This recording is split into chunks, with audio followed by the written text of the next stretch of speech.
আসসালামু আলাইকুম। সবাই কেমন আছেন? আলহামদুলিল্লাহ আপনাদের দোয়ায় আমিও ভালো আছি। আশা করি আপনারাও ভালো আছেন। তো আজকে আপনাদের জন্য একটা আম ভর্তা নিয়ে চলে আসলাম। কাঁচা আমের সিজন তো প্রায় চলেই গেল। পাকা আম চলে আসছে প্রায়।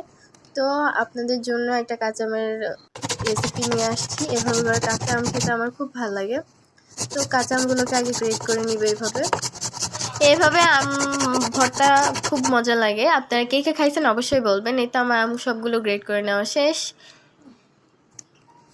দেখতেও খুব সুন্দর লাগছে আর খেতেও খুব লোভনীয় হবে। তো এখানে সামান্য পরিমাণ বিট লবণ দিয়ে দিছি।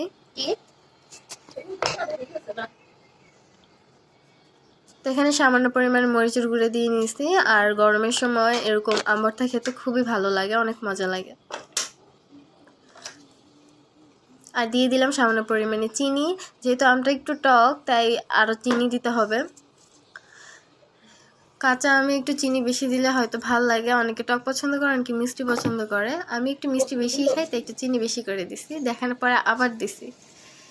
একটু টক লাগছিল তাই পরে আবার দিছি। এবার সবগুলো একসাথে মেখে নিব। তো সবাই এভাবে আমার মতো করে বাসায় রেসিপি ট্রাই করবেন, অবশ্যই ভালো লাগবে। তো সবাই এভাবে আমার পাশে থাকবেন, ভালো থাকবেন। আসসালামু আলাইকুম, আল্লাহ হাফেজ।